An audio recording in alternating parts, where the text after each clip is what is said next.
I am Glenn Quarterman, Senior Sports Writer for the West Australian. With me is Adrian Beveridge. He is a former West Coast Eagle and a Perth Football Club champion and Channel 7 guru. This is a very exciting week because it is Western Derby week. How are you, Barra?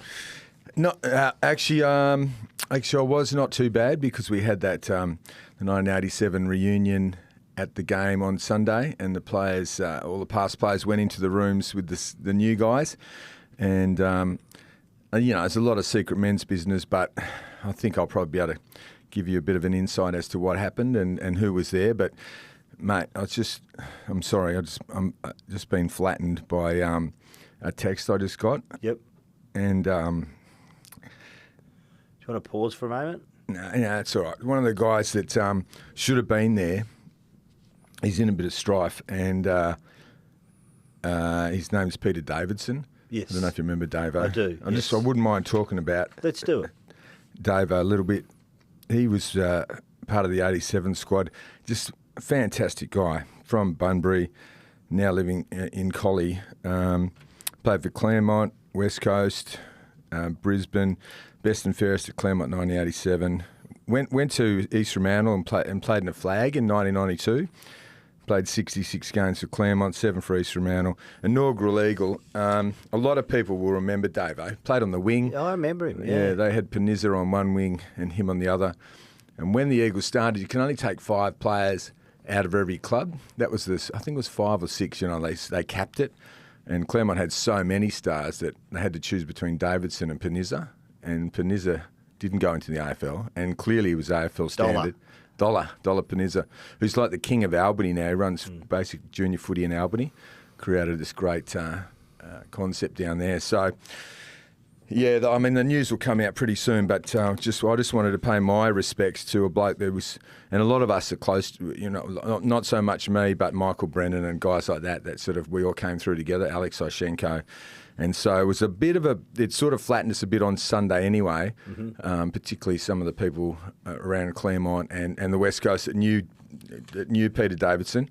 But it was a good day. It was a really great day. And I think it was a really great day for the West Coast Eagles in the fact that they reached out and embraced their old teams, and particularly 87. It was Don Pyke's idea. Yep. It's obviously a new philosophy. Let's bring the boys back around the club.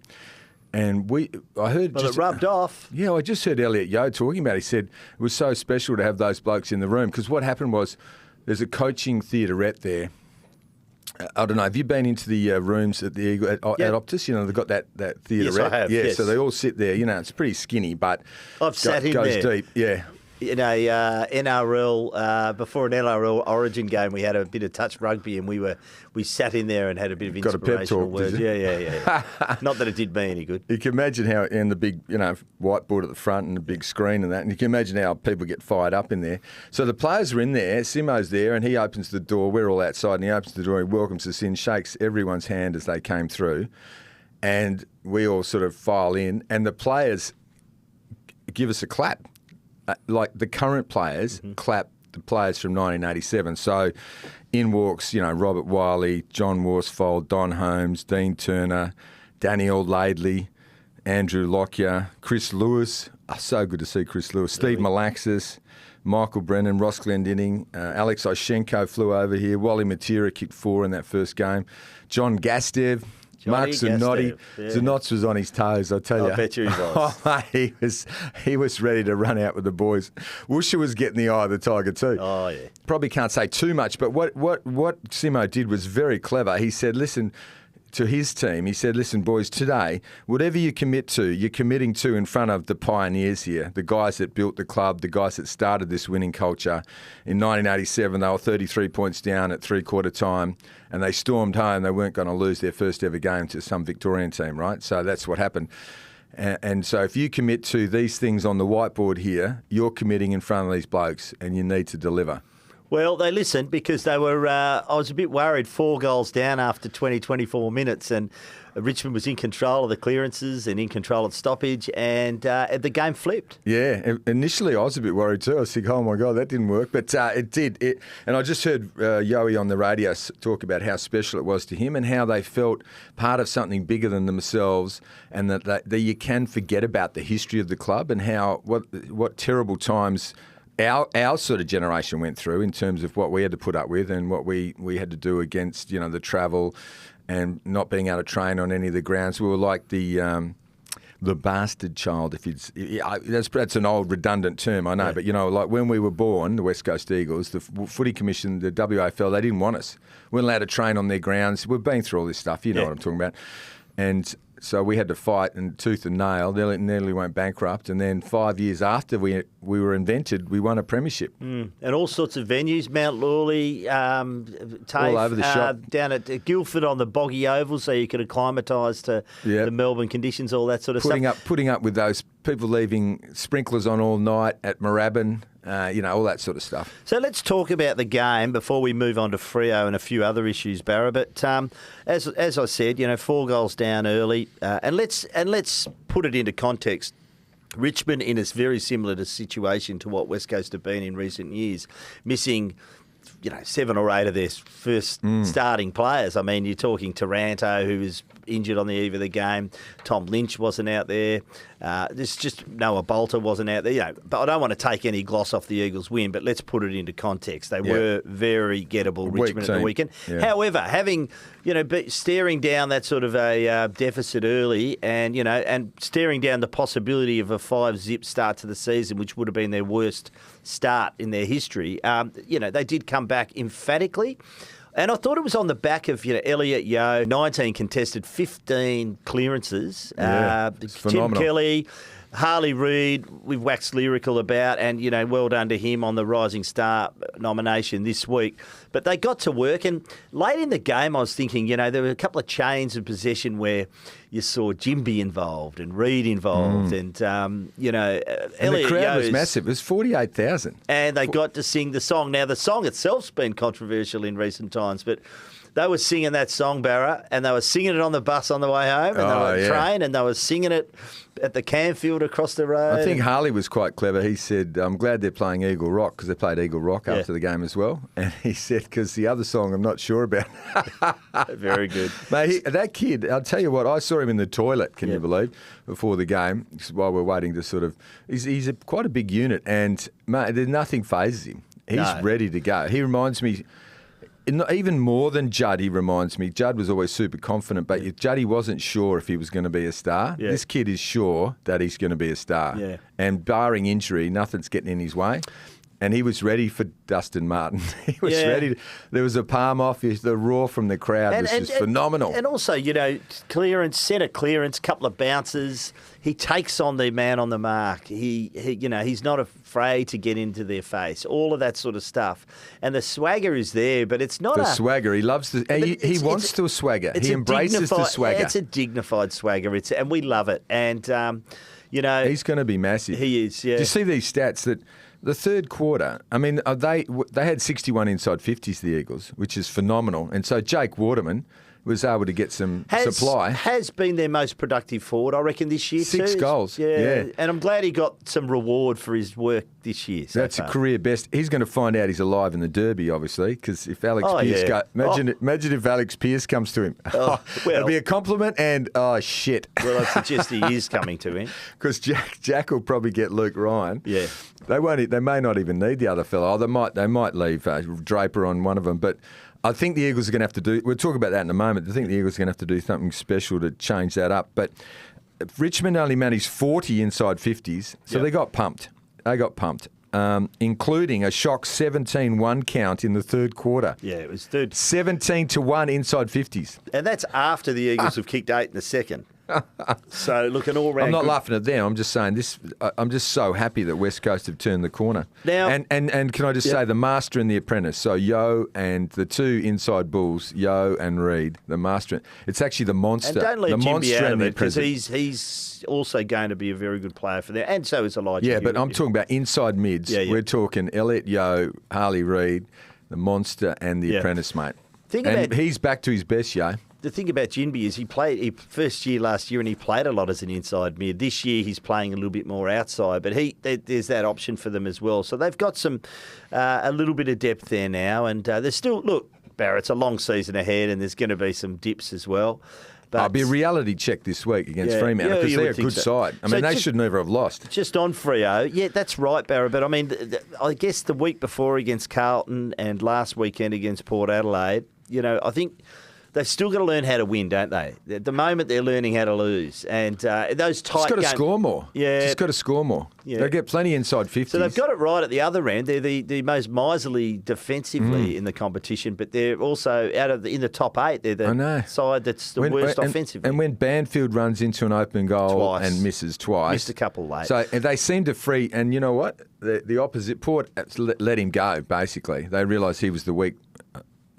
all due respect, that he wasn't the strongest forwards, right? Yeah. So what they do is they just run off him. They just leave him, and he will get the ball. But he's got to convert to do that, and that's always the problem. He didn't. Gives him something though, Banfield, doesn't he? But he didn't convert. Yeah. I know, and late you've got to take your opportunities. And then Sarong had a chance late, and so did Sharp had a chance late. And I've got to say, I wasn't of this opinion, but.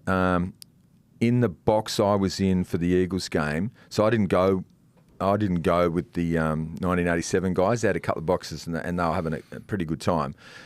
I didn't go there, one, because I was a bit flat about what was happening with Davo, but also the Perth Footy Club was there and we were in the Footy Commission box. And so I was in that box and Rita Safiotti was in there and she was saying that, in her opinion, that they do get the raw end of the pineapple, the spiky end of the pineapple all the time. And when I watched that Dockers last quarter, I think, you know what, they don't seem to get those 50-50 free kicks. Let's talk about the Butters. The Butters one, Banfield, no free kick. Yeah.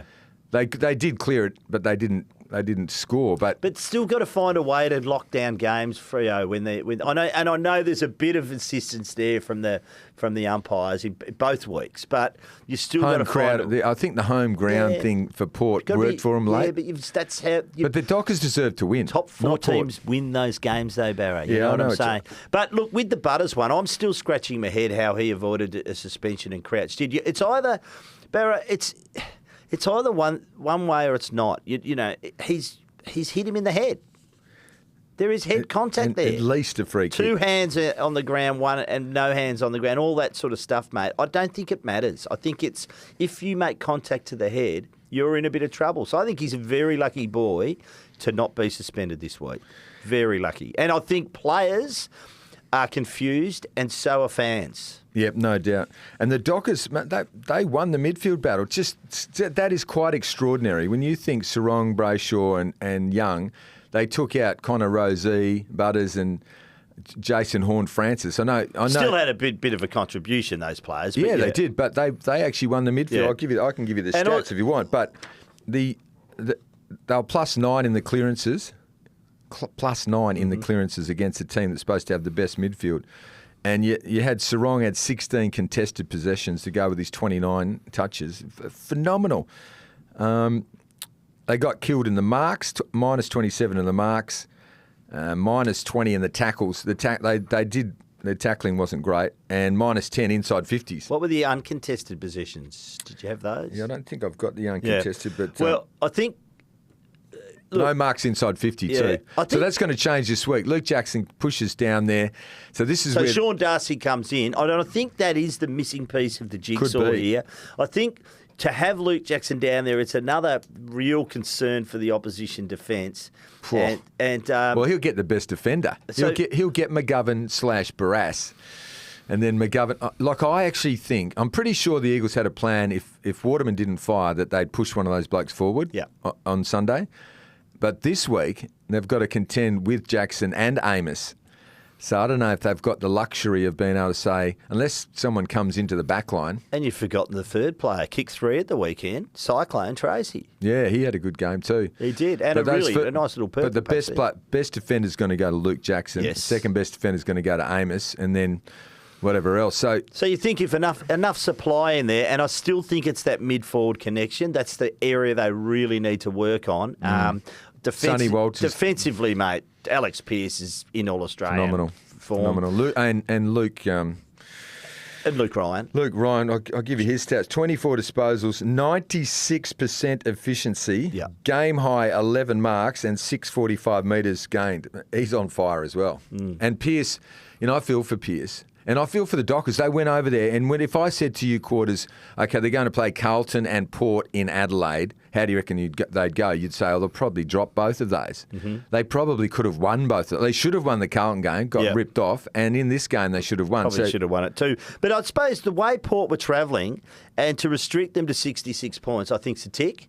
And so they're not far off. To me, the result at the weekend said to me they're playing finals. Absolutely. But it said to me also, right now they're not top four. They're not top four because they've just got to convert. I think those the Jackson-Darcy combination will could be it. Improve them. I think people who think no, you can't play the two of them in the one side, that's nonsense. This is why, because you need that bigger body, and he's going to be too banged up to be sort of handling that workload all season anyway. I really feel for Alex Pearce a bit because he did play a great game. Got 10 votes. He got all the votes, 5 votes and each. Not winning, but also at the end, Charlie gets that goal. Yeah. Which was crucial. That must have just been Charlie Dixon, him. And then Jason Horne-Francis, I don't know how Walker he pushed Walker under the ball and he kicked the winner. So now, they're very stiff, Dockers. A couple of other things to discuss. Let's start with Nathan Murphy. Collingwood defender has announced his retirement this morning, Barra. And I'll just read out a quote from Nathan, which I think is very poignant. I love my football, but my priority is on my future and ensuring I live a full and healthy life. So it's a very sad football retirement, but I think it's a very happy decision in terms of the health of the rest of his life. 50-odd games, he's a premiership player, has made actually sat in front of the AFL or was looked at by the AFL concussion panel and given the approval to keep on playing. But I think 10 concussions, we know the science around it now, and I think it's a really brave decision, and I reckon it's the right decision. And this is where we're headed now, Barra. We're looking at the future, and we're looking at 20, 30 years' time. Well, but it has been happening. I mean, Angus Brayshaw has Angus Brayshaw. Recently. But the two guys that I know, and you would probably know, Brad Shepherd, he missed the flag, so Brad Shepherd went out without the flag. Daniel Venables got the flag, but he retired in probably less than 50 games. I don't even know if he played 50 games. I've spoken to Daniel, and he said, look, I would happily trade that premiership for full health. Yeah, they're really struggling. So, our thoughts are with them and with any player out there struggling. And our thoughts are with Nathan Murphy too. And I think we need to salute Nathan Murphy here, as we did Angus Brayshaw, because in a way they're pioneers, Barra. They're making these decisions. He's only 24, Nathan Murphy. And I think it's paves the way for other footballers to do so if the evidence is there. Yeah. And I think we are so much more aware of the evidence now. Yeah, and this is obviously not why Murphy's doing it, but if you keep playing on against the advice, then you're going to take away all your chance for compensation or anything like that, because they go, well, hang on, you knew you were buggered and you kept playing. So yeah, there's a lot of angles to it. Hey, I've got some stats here. I meant to toss this in when we were talking about the Eagles. Harley Reid statted up today, aren't you? Have you seen these Harley Reid stats, you go on. Now, I have to have a bit of a laugh. Can I just have a bit of a giggle? Of course you can. I'll just do a little giggle. What about the footy experts? And you weren't one of them, but there's a lot of nufties around here and in Victoria who were saying that Harley Reid, split the pick, don't take Harley Reid. He's not that good. Do you reckon is there any of those ones now? No, I was saying split the pick. Oh, were you really? I was. How are you feeling now? Here we go. This will be good. No. Is this recording? Make sure this does not get deleted. Okay, just explain why maybe that you wouldn't have taken Harley Reid. Because you could get two sort of top 12 picks instead of one. And I think given where their list is at still, I think to fast track it, it would be better to split. No, he's a very, very good player. So, mate, they are building a club around one bloke. Yeah, he is a bloke you can build a club around. You can't. I agree with that. Let me give you the stats, my friend. Yeah, please do. You rate Sheasel, don't you? Yeah, I do. You rate Ashcroft. Yes. And you rate Dacos. So I would take Harley Reid over all of those blokes. And you look at the stats. Harley Reid is the number 1 rated player for his age. He's number 1 in clearances, number 1 contested possessions, number 1 contested possession rate, number 1 ground ball gets, number 1 score involvements, number 1 inside 50s. His rating is 11.58. It's higher. Are we recording this bit? Yes. It's higher than Ashcroft, Sheasel and Dacos in their first year. Just let that sink in. No. Dacos started like an absolute German band, and so did Sheasel. They were both playing off half-back too, and this kid's been thrown into the centre. Exactly. So you're coming around that. There's no one in Australia who would say you shouldn't have taken Harley Reid. Yeah, it's fair call. Okay, thanks, mate. So But to suggest I was one of those... I heard that Xavier Ellis apologised as well, so it's a bloody miracle day. I'm not apologising. You want me to apologise for what? For having an opinion? No, thanks. For making a mistake on Harley Reid. Oh, he's a great player. Very, and very all those other peanuts out there. Hey, the other good thing about the Eagles is... talking to the boys as well, is the depth now in terms of a bit of pressure for selection. So obviously Dom Sheed comes back, plays well. So the Eagles beat East Fremantle. The Eagles beat the Premiers. Yes. So they hadn't won for 2 years? 660 days, right? Yes. The Eagles waffle team. Yeah. And so we get to the game. And the boys go, you won't believe this. Our waffle team's just won. And Liam Ryan's played off halfback and just was unbelievable. So I think they find a way for Flying to get in there this week. Do they play him off halfback? Surely not. Play him off half forward. They need someone to kick goals. They need him at half forward. Play him at half forward. You reckon put him in? Yes. But what about Dom Sheed, who actually had played 2 games? Right now, Dom Sheed, Gaff, those sorts of players, I think you just wait. Give them some more time to accumulate and get those tanks built. But I think, you don't think Flying's different. Liam Ryan probably needs... Yeah, but he'd be handy on that half forward, wouldn't he? And then I reckon Clay Hall looked pretty good too. And I don't know where Zane True's at, but he actually played pretty well as well. So Jamison will be the interesting one because you'd think... So he was out with a hamstring last week. I'm not sure... For me, it looked like a structural omission. Are you bringing Jamison in? Well, Richmond was a very small forward line. Hang on, just a minute. You're bringing in Jamison you might need to play on Amos. Well, you might need to bring an extra tall in so you can get players free. So you can get McGovern free. So you can release someone up the forward line. Get McGovern free. Let him send him forward or just let him free? No, get him free. So Jamison plays a really important role as that extra tall back there. You put Jamison on Amos. He's been playing on Wiedering. Yeah. And some of the greats. Yeah. Elliot even. I'm not saying put him on Amos, but I'm saying he may. You're not going to put him on Jackson, are you? Oh, you're going to put him on Jackson. Well, maybe Tracy. I'm just not sure what they do, but he's just a good chance, option. Tracy. Zero chance, Tracy. Centre half back. No chance. Well, let's see what they do. I think structurally he could be important for them. Well, that'd be, mate. I would. You're probably right. They do need another tall. I'm not sure that he's going to be the actual answer. And just one more on Waterman. Yes. So I love Waterman because Muddy's my mate. Yeah. And son of a gun. So Muddy Waterman, Chris Waterman, dual premiership player at West Coast. Jake's his son. Not sure about his hairdo, but far out. Watershed moment. Career best 6 goals, matched his dad. 13 marks, 8 contested. 8 contested marks. Unbelievable. Geez, he was getting a few kicks upfield too. And Barra, you mentioned the 6, could have been 8. And a couple of crafty shepherds as well to create other goals. So well done. 11 score involvements and only trumped by Yoey's 13. So 11 score involvements. But here's the stat that I wanted to give you, a true reflection on what his game's based on. How far do you reckon he ran? Oh, I'm going to say, for a forward, this would be unusual. I'm going to say 12K. 14.2 kilometres. Yes, fair bit I would have done that in 4 matches. Yeah. And you're a midfielder. I know, mate. 14. I couldn't believe it when I saw it. I mean, it was the most for West Coast, and I think that Ralph Smith and Campbell had more for Richmond, but 14.2 kilometres as a forward. It's phenomenal. Not bad. Mate, that's not fun, is it? You know what footy is now? Daniel Kerr said it to me once. He said, you know what footy is now? You run your guts out and then the game ends. Is that what Daniel Kerr said? Not much fun. Yeah, no, not much fun. Hawthorn, my boys. Probably the latter suggests North Melbourne's the worst team out there at the moment, but I'm probably suggesting that Hawthorn's the worst team out there at the moment. But we're going to find out this week when they play each other. And one of them will be provided it's not a draw, there'll be only one who hasn't won a game. So we'll find out pretty quickly. But just some news yesterday on Hawthorn. Jason Dunstall will be elevated to legend status, or already has been. It'll be officially paraded in front of the AFL community later in the year.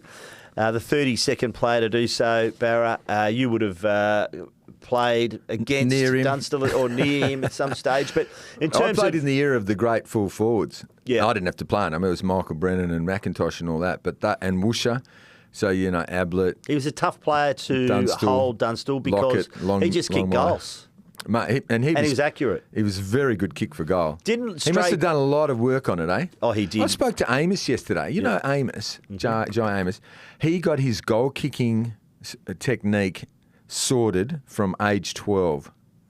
From age 12, someone... Just his junior coach? Yeah, well, some coach said to him, mate, you've got to get your goal kicking technique down. So he relentlessly practiced it from age 12. I said, what? And he said, I studied Josh Kennedy. And I just copied what he was doing. There's no stutter. Obviously no stutter. And Jeremy Cameron. Yeah. And he was a massive Eagles fan. Two pretty good role models. He was really cheering on Sheed in 2018. Yeah, he was, yeah. But that's interesting, isn't it? So, and that's what Dunstall was like. He used to have 100 kicks after training. Well, he was talking about it last night, actually. Tuesday, Wednesday, Thursday nights. There was a trainer at Hawthorn, George Stone. And George Stone? No, another George Stone. Another George Stone. A very... well-known figure at Hawthorn, and he would just take a big bag of footies out after training, so you're fatigued, and he would just kick hundreds of shots at goal Tuesday, Wednesday, Thursday nights, and rarely missed, and I think the key to Dunstall, didn't stray too far from goal, and with the midfield they had, I mean, you're talking the likes of Platten, Pritchard, Jarman at one point, he could generally get his shots within that arc. They weren't ever too deep. Yeah. He didn't miss too many. No, it was a very, very good kick. They don't let them have 100 kicks. Like if now, I don't know, if Waterman said, I want to have 100 kicks after training, the phys editors go, no, you've done this much already, you've had this many kicks, you can't. And how's the goal kicking going 30 at the moment? Yeah, I know. So it's strange, isn't it? So they've leaned towards not getting injured against kicking goals. What's the most important thing to do out in a footy field? It's scoreboard pressure. Well, you think so, wouldn't you? Yeah. So, but that is the world, my friend. And I still love the story. That was trotted out yesterday and will be trotted out later in the year. But that's a great story when he was arrested in Miami on an end-of-season trip with a couple of other Hawthorn. And Alan Jeans, who was a senior sergeant himself, the coach, had to trot along to Miami police to the lockup and to bail these four players out. And he said, well, you can shoot him, you can shoot him, and you can shoot him, but don't touch the fat one in the middle. Which, of course, who were the other blokes? One was Dermot, wasn't it? Probably, yeah. I mean, you would have thought he'd keep Dermot as well. Yeah. Hey, the other news, mate, that I meant to throw in is I think Benny's going to be in the Hall of Fame. Good. This year. Great. Yeah, Ben Cousins. Off the back of what you're saying, Dunstall goes in as a legend. How many legends do you reckon there are? He's the 32nd. I know, that sounds like a lot, doesn't it? It's been some It's been a lot of years, I know, but 32... So Ben gets his chance at the Hall of Fame, and I think there's been as you are acutely aware, Barracks, you're close to Ben, but there's been a very big body of work done in Ben's rehabilitation, and massive. He's going in a really good direction at the moment, and it's helpful that Richard Goyder, the chairman of the AFL, lives in Perth, because he sees Barra and Ben on a Thursday night. Nice play. Channel 7. He sees us at in the boxes at the stadium. He gets to interact with him. So I think that's all been helpful. 270 games, Benny. Brownlow medal 2005, obviously. Premiership 2006. How many All-Australians? What do you reckon? Oh, jeez. 6. Was it? Got the 6. Oh, did he? Just like Dean Cox. I was going to say 4 or 5. That's impressive, 6. Coxie's famous line when you have a crack at him, because he's not exactly the most ripped bloke, is he? Ever. Was he, Coxie? No. Dean Cox? No. And you'd say... He's a bit like Dunstall when he turned up at West Coast, when Dunstall turned up at Hawthorn. But the two of them were the last in a 4K time trial. I think I wrote him off. I said, these blokes won't make it. Glass, Hunter and Cox. Yeah, good call, Barra. What didn't you like about Glass? But what about when he couldn't pick the ball up in the goal square that time, Glassy, the great man? But he went on to be almost unbeatable as a defender. Or could kick. Yeah, and because he was playing in the forward line. But Coxie, what did Coxie used to say? We'd tease him about not having a six-pack, and he'd go, you don't need a six-pack when you've got 6 All-Australians. That's a good call. No, it's very, very good call. And so Cuzzy 6, he won the Rising Star one year. Yep. Cuzzy, like won the actual whole thing. Brownlow. Obviously captain 5 years. Brownlow with a black eye. Yep, premiership. And 4 John Worsfold medals, West Coast Eagles club champion. So on top of everything else and giving inspiration, people still just bail me up and like Shane Crawford was crying on the show that he's on the Dancing with the Stars when he saw Ben, just how well he was. People still ringing us up, writing to us, handing me letters saying, just tell Ben what he's doing is helping me get through in my family because my son is, in the same situation, that scourge, and it's giving us hope that one day maybe he can be like Ben. We've never met him, but he's just giving us hope. So, it's that sort of stuff. Pretty important. Barra, well done to Brett McCarthy, who got 7 correct in the Quarters and Barra game tipping competition with a margin of 18. Brett is our overall winner with 35 correct. Miles ahead of me. I had another shocker. I had 4 for a total of 30, and you jagged. I think you picked the Eagles, didn't you? So you got 5. Hey, mate. Hey, where's Josh? Total of 31. Mate, I meant to say... Would you? It's probably too and late. Make sure you speak it faster than 0.75 seconds. No, I turned it up to 1 because I realised it was on point. Can you tell our listeners so we did have some correspondence suggesting that can Barra speak a bit faster because it sounds like he's had a couple in the corner. So Barra had a listen, played it back, and said he's right. I do sound like but he was unfortunately listening to it at the wrong speed. I noted. Josh told me you can change the speeds, and somehow I changed it to 0.75. So I did sound like a nufty, but 1.5 is too quick. So about 1, just go for the 1. But I was saying to Josh, can't you get the audio where I was so certain about the Eagles winning? Remember last week when I said they are winning. There's no riders, there's no prevarication, there was no sort of. No, you were very. I was strong. Yes, you were. I was strong everywhere. Strong, and I knew that they were going to win. Yeah. And I think I need to get credit for that. Well, you did. You got the extra tip. So what have you on? I got 5, you got 4. That's right. So it was a tough week. You're on 30, I'm on 31. It's a pretty tough old weekend. Brett McCarthy, is that the Brett McCarthy? Well, the former editor of the West Australian and the Sunday Times. Well, let's hope so. Probably not, I'd suggest. Brett's more of a league man. But if it is you, Brett, how are you? He's on 35. Good fella, Brett. The Thursday night game, a bit of an upset there at the MCG. Brisbane defeating Melbourne. Essendon, I guess you'd call it an upset. Well, it was a 29-point win, so that at least the margin was an upset for me. GWS just sneaked in against St Kilda by a point. Horrific collision there for Sam Taylor, so we hope he's okay. But apparently he's a lot. Him and Stephen Cornelio. So I arrived. Cornelio, thankfully, it's not an ACL. Yeah. So I arrived at the game for the Perth game, right? And I see Jacob, his brother, who plays for us. And he says, you won't believe it, my brother's injured. But I think it's an MCL, not an ACL like they're saying. So thank God for that. Yeah. Geez, his brother's going well, Jacob, for Perth too. Just a fantastic family. And, he's in that team, Italian team of the century and all that sort of stuff. So they copped a couple of injuries, but they're sort of they're the team to beat, aren't they? They're the main premiership contenders, but it doesn't feel like... Yeah, who's flying as well as Geelong. Yeah, you put the... Are you saying that Geelong are premiership contenders now? They have to be. Another bit of audio, Second please, on Josh. The ladder. Go back Second to our on the ladder. first podcast this year. Hey, I'm not apologising. He had him in... Would you have him 12th or 14th or something? 10th, I think. Still might finish 10th. Over the cliff. Hang on, I think the quote was over the cliff. Yeah. Their days are gone. And just then he said premiership contenders. 5 weeks later. It's only round 6. He's changing again. He's putting a question mark on it. It's worth asking the question, though, Barra. Is the 8 set? So GWS, Geelong, Port, Sydney, Melbourne, Carlton, Fremantle, West Coast. On the fringe, Essendon, only on percentage. And then we've got Brisbane and the Western Bulldogs. Western Bulldogs, they're an intriguing story. I can't work out the Western Bulldogs. They should be so much better. By the way, we should talk about it. What about the Ryley Sanders dummy spit? Did you see that? Yeah, Malthouse. So a young bloke in his 5th game gets subbed out, throws the bottle, cracks the sads, and Mick Moldhouse was none too pleased about it. What did he say? I'd give him a spray that hard his toes would curl up. Well, I think you've got to cut the kids some slack, but that's not great behaviour, and I think it's turned the heat up on Bevo, because now people are saying, has Bevo lost the plot? And so the two clubs under the pump at the moment are the Bulldogs and Hawthorn. And Bevo's giving... I think Hawthorn's under the pump. Oh, yeah. Oh, sorry, and North as well then. But just on Bevo, were you a bit confused about some of his comments? He was sort of like, he was almost like saying, remember when our mate Scotty Waters said... I think he's trying to protect his players, and it just came across as a bit... But if he's trying to talk to his players, he's confusing them, because it sounds like they were in a rebuild phase. They haven't got that great a team.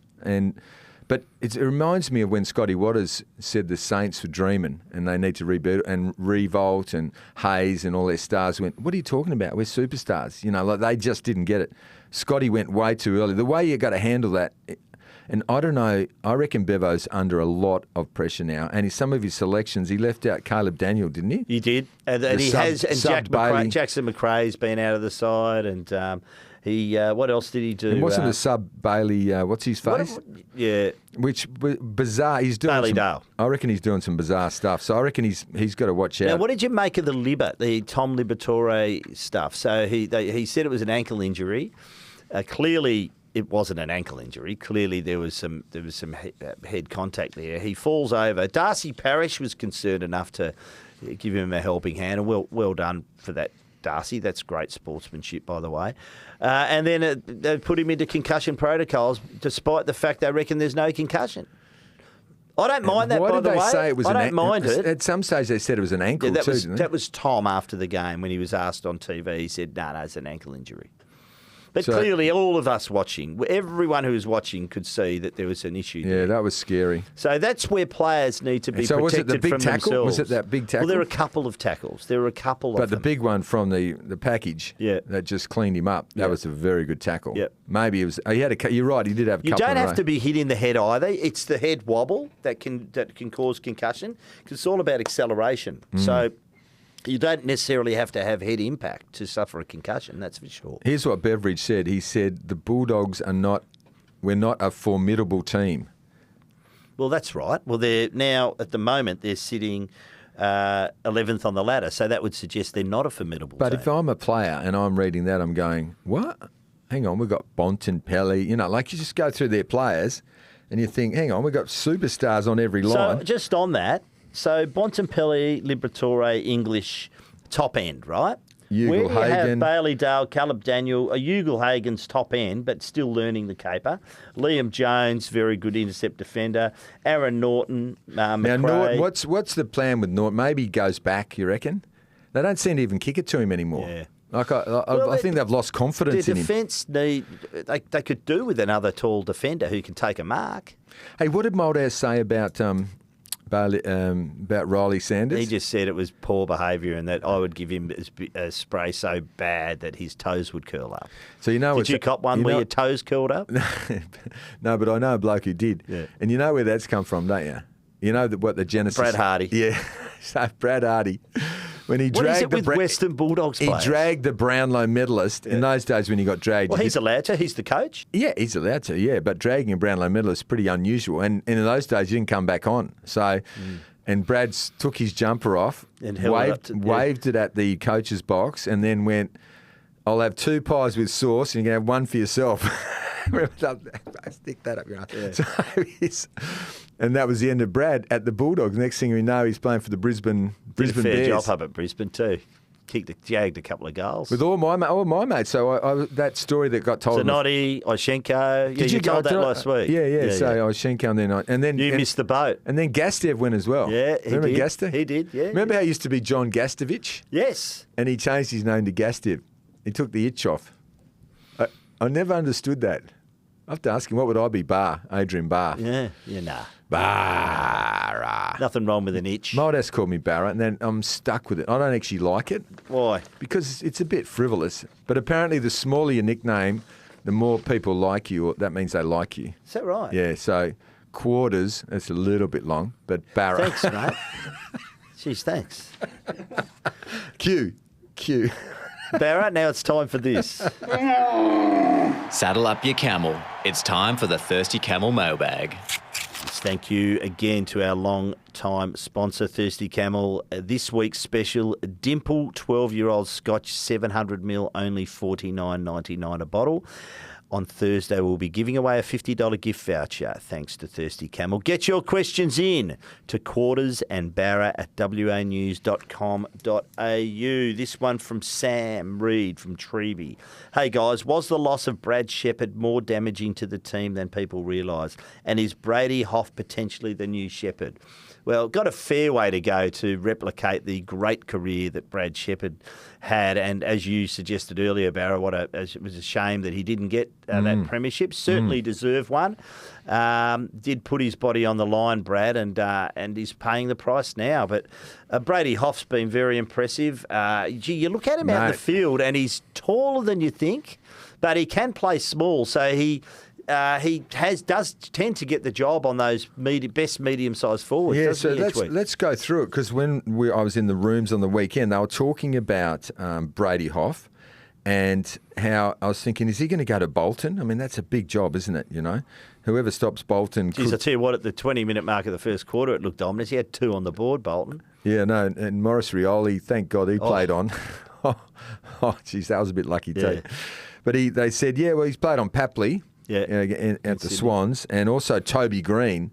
So Hoff is coming on, isn't he? Yeah, tends to get that best medium-sized forward every week. And, I mean, you're going to get, like, that's worth, I think I said at the time, 10 games, probably more experience playing on Toby Green. They don't really have it. The Dockers don't really have a medium-sized forward. They don't play Sturt anymore, do they? Well, so no, they don't really. Walters, I mean, Switkowski, Walters. Banfield. Banfield, probably. He might play on Banfield. Yeah. Oh, he'll do well on Banfield. Yeah, I'm not sure if he's playing on Banfield. I think he might go to someone else. So I mean, I'd be putting him on someone else, maybe. Taberner will get dropped. Luke Jackson will come in to the forward line, and Sean Darcy will go into the ruck, and that'll leave Amos, Tracy, and Jackson as their 3 big forwards. Hi, Quarters and Barra. Adelaide Oval continues to be a bogey ground for Fremantle. Norwood Oval, by contrast, is a venue where they win. Maybe they could request that Norwood Oval be their venue when they play in future gather rounds. Will it be in South Australia for eternity? Well, let's hope it's not in South Australia for eternity. As good as a job as they've done, Andrew, I think, Andrew from Leeming, I think other states deserve a crack at this. As far as... I don't think they're going to be... Well, yeah, let's ask for Norwood Oval if that's where... I think they're done from 7 now at Adelaide Oval, Fremantle, so... Yeah. But the last 2, they've run their opponents pretty close, haven't they? So I don't think it's a bogey ground as such, but... I just go back to that. They could have won both those games. They should have won the Carlton game. That was robbed. And then they deserve to beat Port Adelaide. So they're in great form. So, I don't know, you take the glass half full, don't you? Go, you know what? You have to take the glass half full. They're in the 8. And I think right now, as I said, you'd expect them to play finals now, given where they're at. They're 7th, aren't they? Yeah. Pamela from Mandurah writes, I think Bailey Williams is underrated. Thoughts? And then she says, I don't need, although I want a Thirsty Camel gift voucher, I already have won one. Well done, Pam. Bailey Williams, well, I think he is probably playing out of position, Barra. I think Matt Flynn, who's about 5-6 weeks away, will go into that ruck position and allow... I think they really want him to play as a forward. I think he really wants to play as a forward. And, he was beaten again at the weekend by Nankervis, but it's not from a lack of trying. He's just a little bit undersized, and the bloke's got a heart the size of the, He's you're right, he's better as a forward ruck. Yeah. Nank had 37 hit-outs and 6 tackles, so... And those small forwards will get to... Well, he'd be a good hit-up forward, It releases the pressure a bit on Darling, who I thought was okay at the weekend, by the way, Darling. Yeah. And informed Jake Waterman as well. So he's certainly not underrated in my opinion. And I think people who sort of really know footy appreciate the value of him to the team. Don't you agree? Yep, absolutely. Hi, Quarters and Barra. A correspondent recently highlighted Melbourne having 5 weeks at home with 4 games at the MCG. By contrast, WA Docker members do not watch their team play a home fixture for 29 days. They have to endure this huge gap between rounds 3 and 7. Later this year, a larger 30-day gap exists after a home fixture in round 11. Their next home fixture is round 15. It's outrageous. Has any other club ever had such a draw? Why do the AFL treat WA fans like mugs? That's from Michelle from Leeming. That's a fair question. I think you look at the Melbourne teams and they do get the rub of the green. That is a bad draw, there's no doubt. But I tell you what, the Dockers are 7th. They've got 3 wins already. And they've had to travel relentlessly. I actually think it's not a bad thing for them when they get away together, and it happened to us at West Coast in the. I hate to keep talking about us, but anyway, it did happen. It actually worked for us, so I reckon it's going to work for Freo because it makes you more resilient. You become a more tight knit unit. You're like on a mission from God, sort of thing, to take on these teams over there. And if they'd picked up both those wins, they'd be 5 wins. They'd be on top of the ladder. Mm. The Dockers, they deserve to win those games. They'd be on top of the ladder with Geelong and GWS undefeated. Mm. Amazing. We've taken some great learnings from them. You have been listening to Quarters and Barra. We've been brought to you by Tab Touch. Got the Touch? Download the Tab Touch app today. Chances are you're about to lose. For free and confidential support, visit gamblinghelponline.org.au. If you want a bit of fun, play this podcast back at 0.75 speed. You'll hear Barra sounding like he's had a few too many.